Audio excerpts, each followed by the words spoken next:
Kugeza ubu mu Rwanda guhera ku itariki ya mbere z'ukwa mbere uyu mwaka mu gitaramo cya Mugisha Benjamin uzwi nka The Ben yise The New Year Groove, hari izina ryakomeje kugarukwaho mu myidagaduro y'u Rwanda cyane cyane mu muziki, ni izina ya mpano.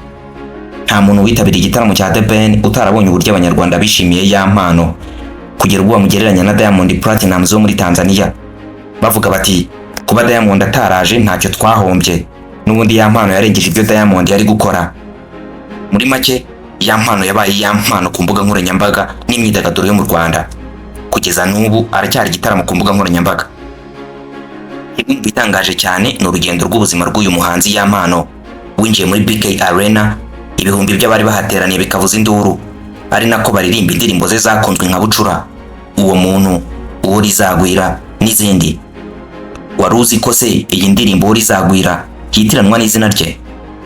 Wari uzi ko se nyinshi mu ndirimbo za ya mpano ziba zivuga ku buzima bushariri yanyuzemo akiri umwana no kugeza yinjiye mu muziki, kugeza uyu munsi yamenyekanye mu gihugu cyose nk'impano ikomeye igihugu gifite?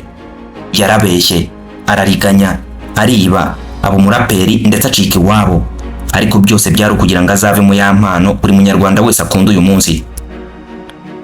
Kuva iwabo i Nyamasheke kugera i Nyamirambo mu mujyi wa Kigali ni urugendo rutarengeje amasaha 6 mu modoka, nyamara ya mpano yahagenze amasaha 28 yose, hafi iminsi 2. Yagenze gute kugira ngo woherejwe kwibana mu nzu ya wenyine yiga mu mwaka wa 6 w'amashuri abanza, akiga ubwubatsi mu mashuri yisumbuye, nabwo yarangije atazi uko bagera itafari ku rindi, kugeza ubwo yihitiyemo gukora ikiyede kandi yarahawe akazi k'ubufundi, avemo inyenyeri ikomeye mu muziki w'u Rwanda tubona. Yakoze indirimbo nyinshi zabaye hit mu Rwanda no hanze yarwo, nk'Uwo Rizagwira, Uwo Muntu, Bucura, ngo yakoranye n'umuraperi Papa Cyangwe, ndetse vuba aha nta n'icyumweru gishize yashyize hanze indirimbo nshya yise Cyomanzi nyuma ya Maîtresse yakoranye na Bushari, nayo yari imaze igihe gito isohotse. Urugendo rw'ubuzima rwa ya mpano ni nka vino isharira, kuko yahuriyemo n'ibizazane byinshi, ari nabyo byatumye indirimbo nyinshi za ya mpano ziba zitanga ubutumwa kuri sosiyete, cyane cyane ku bantu babayeho nabi cyangwa bari mu bibazo, nk'Uwo Rizagwira, Uwo Muntu ndetse n'Icyomanzi. Mu kiganiro cy'uyu munsi nyemerera nkubwira akantu ku kandi ku rugendo rw'ubuzima n'amateka y'umuhanzi ya mpano guhera mu cyari waba i Nyamasheke kugera nonaha mu mujyi wa Kigali. Bana nanjye kugera ku musozo maze nkubwire buri kimwe ku buzima bushaririye uyu musore yanyuzemo. Iyi ni Felix Official Docs Fair. Felix niko nitwa, ikaze nanone.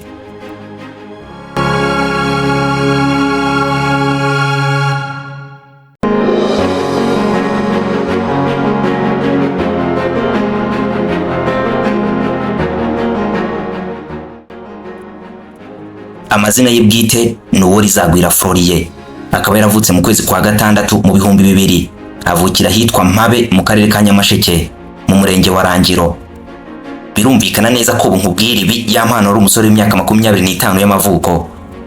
Kuva mu cyari wabo aho ya mpano yavukiye kugera aho yashoboraga gutega imodoka, kureba televiziyo ndetse no gusharija telefone, ya mpano yakoraga urugendo rw'amasaha 3 kugira ngo ahagere. Urumva neza uburyo icyaro cy'iwabo cyari kimeze. Ya mpano akiri muto yari afite nyirarume wabaga mu mujyi wa Kigali, ibyaje gutuma na papa wa ya mpano asanga yuwo nyirarume, maze ya mpano asigarana na nyina n'abavandimwe be. Bidatinze na mama wa ya mpano yaje gusanga umugabo we mu mujyi wa Kigali, maze ya mpano asigarana n'abavandimwe be bonyine aho iwabo i Nyamasheke. Mu gutebya kwinshi ya mpano yavuze ko mbere yuko papa we ajya mu mujyi wa Kigali yajyaga abona ya mpano ntacyo arimo arakora, maze akamwohereza kuragira inkoko. Nubwo ya mpano yabaga aragiye inkoko, ngo nibwo bwa mbere yamenye ikazi kuririmba. Avuga ko muri icyo gihe yabaga aragiye yaririmbaga cyane, maze ijwi rye rikamugarukira muri Nyiramubande, yaryumva kumva ni ryiza cyane, ahita amenya ko ashobora kuba afite impano yo kuririmba. Reka nkwibutse ko papa wa ya mpano nawe yakundaga kuririmba cyane, ko ya mpano ngo yakuze abona papa wacuranga gitari ndetse na piano nubwo watari umuhanzi. Ya mpano yiga mu mashuri abanza, papa we yaje kumusezeranya ko naramuka atsinze akagira amanota meza azamuhemba kumusura mu mujyi wa Kigali we na mama we aho babaga. Ya Mpano asoje umwaka wa 4 yaje gutsinda neza koko abo wa gatatu, maze nkuko papa we yari yamusezeranyije yamutumyeho i Kigali aza kumusura nkuko yabimwemereye.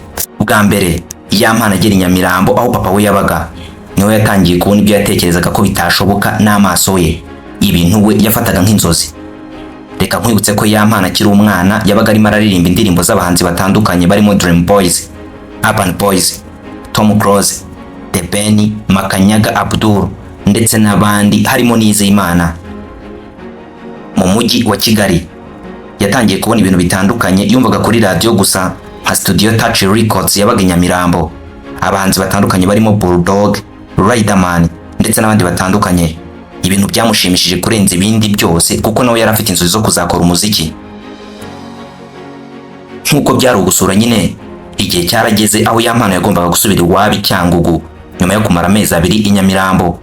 Mu rusaku rw'ibinyabiziga, imiziki n'ibindi byinshi, Ya Mpano yari yarakunze atabonaga iwabo Nyamasheke. Ya Mpano yaje gusubira iwabo Nyamasheke ariko atabishaka kuko yifuzaga kwigumira i Kigali. Yanatekerezaga ko hamworohereza kugera ku nzozi ze zo kuba umuhanzi ukomeye. Akigera i Nyamasheke, Ya Mpano yongeye kubura ya majwi y'imiziki n'ibinyabiziga yumvaga, atangira kumva amajwi y'inyoni n'ibikeri byo mu kabande nkuko byahoze nyine mu cyari wabo.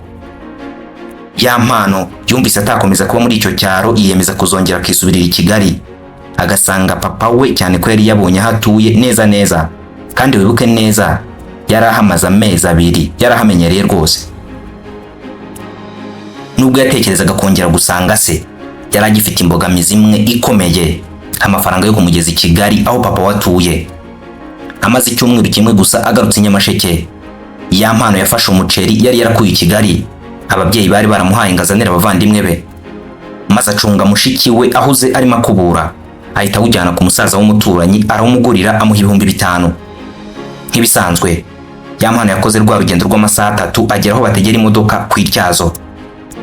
Nubwo yarahageze, ntabwo kugera aho bategera imodoka byabaga bisobanuye ko ubona imodoka. Aha hantu hanyuraga imodoka imwe gusa, kandi abayitegaga babaga ari benshi.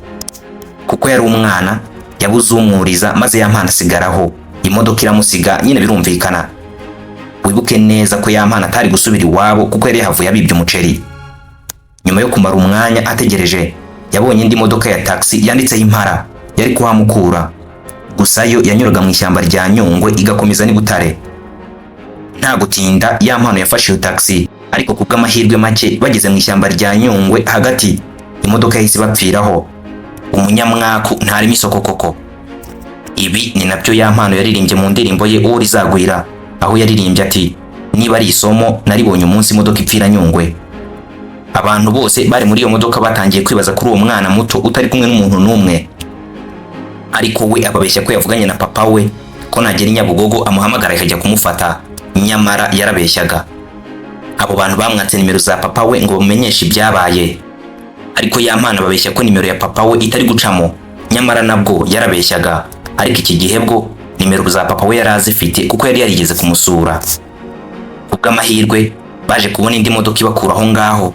Mu masaha ya saa 9 z'ijoro Ya Mpano yari ageze i Kigali muri gare ya Nyabugogo. Mu mafaranga 5,000 yari yagurishije umuceri, Ya Mpano yari asigaranye 3,000, ari nayo yakoresheje atega moto yamugejeje ku kazu k'amazi rwa Mpara muri Nyamirambo.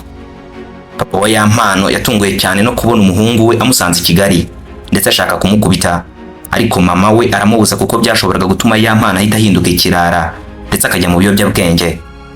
Birumvikana nta kindi papa wa Ya Mpano yagombaga gukora kitari ugushakira ishuri umuhungu we wari ugiye kwimukira mu mwaka wa 5 w'amashuri abanza.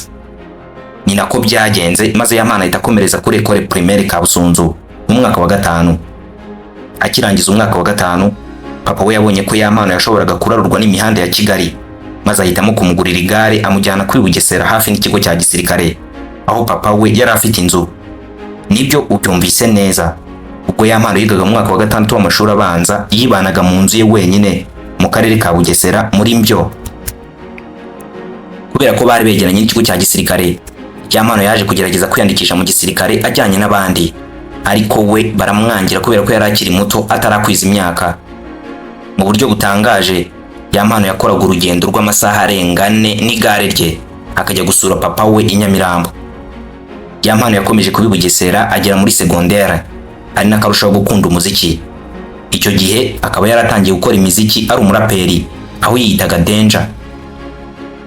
Ibyo ya mpano kandi yabifatanyaga no kuririmba muri korali, ndetse akabanabandikira indirimbo zirimo iyitwa Warakoze. Yabandikiye bakayikunda cyane, maze agahita abona ko ashobora kuba afite ubuhanga budasanzwe mu kwandika.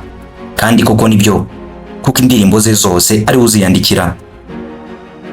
Asoje umwaka wa 3 w'amashuri yisumbuye, ya mpano yaje kubona amahirwe yo kujya kwiga umuziki ku ishuri rya Nyundo, ariko papa we aramwangira, ahubwo ahita amwohereza i Muhanga kwiga ubwubatsi. Ya mpano avuga ko kwiga bye byari bitangaza gusa, kuko yigaga gake cyane, ahandi yabaga yibereye muri gahunda zo gukora umuziki.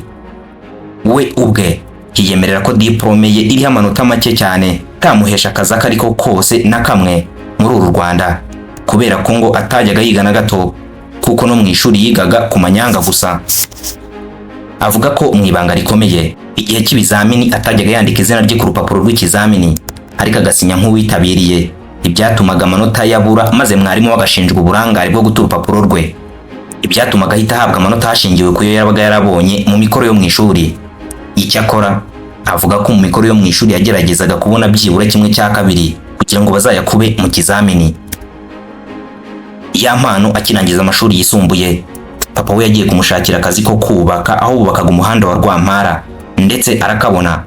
Ariko we kuko yari abizi neza ko ntacyo yiziye mu bijyanye n'ubwubatsi, yahisemo kwikorera ikiyede. Ya mpano ngo yegereye abagabo bubakishaga, arababwira ati, mwabagabo mwe mufite uburambe mu kazi, ariko jye niyo ngisoza kwiga, kandi twe byinshi twiga ni inyandiko gusa. Mwareka nkaba nkora mpereza ibikoresho, noneho hazashira amezi nk'abiri nkaba maze kumenyera ngatangira kubaka. Abagabo baramwemereye, atangira kwikorera ikiyede, ari nako amafaranga make abona ayashora mu gukora imiziki. Umunsi umwe ya mpano atagiye muri ako kazi, yaje guhura n'umunyamakuru Murindahabi Irene ukora ku Isibo TV. Yagiye gukoresha imodoka, ahita amusaba ko yazamufasha kuzamura impano ye yo kuririmba yumvaga imutembamo.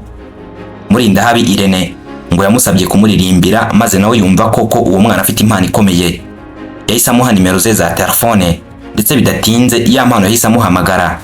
Irene amubwira umunsi agomba kumusanga ku Isibo TV azanye na gitari.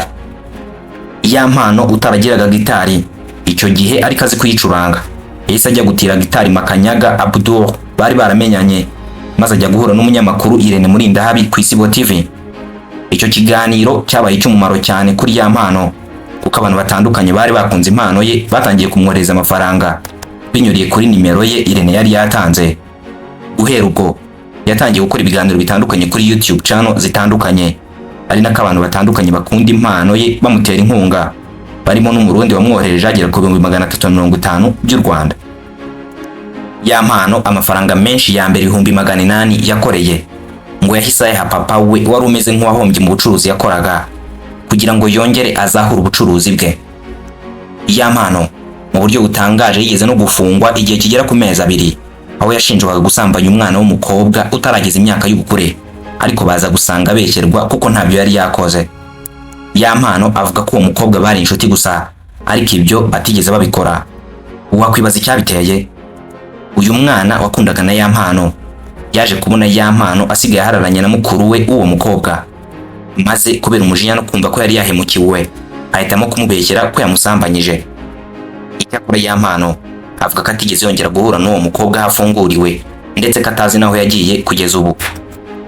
Nyuma yo kubona ko abantu batandukanye batangiye kumumenya, ya mpano yahise akora umuzingo munini w'indirimbo 10, maze abohereza abapromoters batandukanye hano mu Rwanda n'abanyamakuru barimo Kasuku, Arisudi ndetse n'abandi. Bidatinze umuzingo wa ya mpano waje kugera ku mukire James Ruzindana, maze yumva iyo mpano iramutangaje. Icyo gihe ya mpano yibereka mu kageto k'ibihumbi 17, ndetse abayeho ubuzima bwo kugigira no kwihiringa cyane. Uyu mukire wari ugiye gushinga label nshya ya TB Music yahamagaye ya mpano amubaza ubuzima bayemo, ndetse ahita amusaba kuvugana nawe video call ngareba haba. Uyu mugabo yatangajwe kandi ababazwa n'ubuzima ya mpano yarabayemo, maze ahita amubwira gushaka indi nzu nziza imeze neza itarengeje amadolari $150, no kuvuga ko icyo gihe byari nk'ibihumbi $180 by'amafaranga y'u Rwanda. Wabaga mu nzu y'ibihumbi 17 gusa, yahise yimukira mu y'ibihumbi 200. Guhera icyo gihe ya mpano yahise asinyishwa n'uwo mukire we n'umuhanzi Alto, bahita binjira muri management ye, ari nabyo byahise bizamura ya mpano bikamugira ya mpano twabonye mu gitaramo cya The Ben. Guhera ubwo yakoze indirimbo zitandukanye zirimo uwo muntu, uwo rizagwira, ndi kwikubita ndetse n'izindi nyinshi zakunzwe kugeza ku cyomanzi asohoye vuba. Urugendo rw'ubuzima rwa ya mpano ni urugendo rwuzuye mu masomo menshi y'ubuzima, cyane cyane ku rubyiruko, kuko nubwo yanyuze muri ibyo bizazane byose atigeze yishora mu biyobyabwenge. Ndagushimiye ko wabanye nanjye kugera ku musozo w'iki kiganiro, aho uyu munsi twagarutse ku buzima n'amateka by'umuhanzi uwo rizagwira Folie uzwi nka ya mpano. Niba ari ubwa mbere warugeze kuri Felix Official Docs Fair, ntiwagire gukanda subscribe niba iyi video wayikunze, ndetse utange n'igitekerezo cyawe mu mwanya wa comment. Stay in touch.